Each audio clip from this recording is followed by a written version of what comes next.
अतिशय गंभीर अशी माहिती मिळते आहे आणि त्याचीच काही चर्चा करायला आणि माहिती घ्यायला मी कलेक्टर ऑफिसमध्ये आले होते.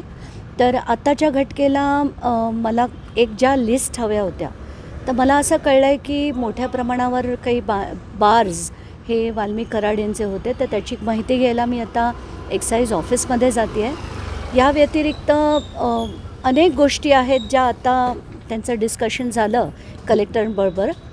खास म्हणजे मला वाटतं त्यांनी जे आर्म्स जे आहेत मोठ्या प्रमाणावर त्याचे सगळे पिक्चर्स मी कलेक्टरांना दाखवले आणि येत्या 30 दिवसात एक मोठी कारवाई ते करू असं आज त्यांनी जाहीरपणे सांगितलं आहे. आणि दॅट्स आता आपण ते काय करतात ह्याच्याकडे आपलं नक्कीच लक्ष राहील.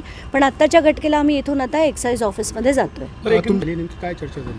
नाही, ते तर आम्ही गेस्ट हाऊसमध्ये राहत होतो, आम्ही वर होतो, ते खाली त्यांचे कार्यकर्ते भेटले म्हणून आम्ही नुसतंच होते म्हणून सदिच्छा भेट दिली. नाही, जोपर्यंत वाल्मिक कराडला अटक होत नाही तोपर्यंत हा लढा असाच सुरू राहणार. त्याच्यात धनंजय मुंडेंचा राजीनामा हा देखील तितकाच महत्त्वाचा आहे.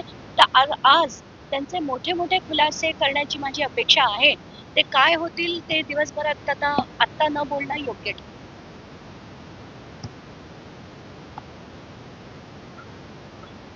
हो, त्यांनी कालच मला फोन देखील केला आणि मेसेज देखील पाठवलाय की आज आता आम्ही काही वेळात भेटणार आहोत. आधी एक्साईज डिपार्टमेंटमध्ये जाऊन मग मी पोलीस अधीक्षकांची भेट घेईन.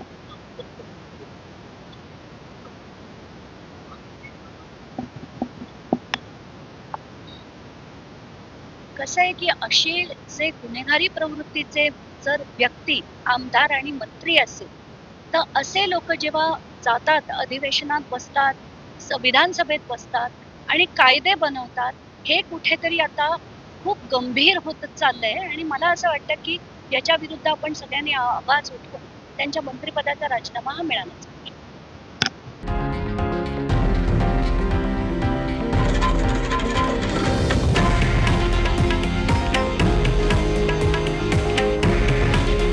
हे आहे देशातील नंबर 1 न्यूज नेटवर्क आणि आपण पाहत आहात TV9 मराठी.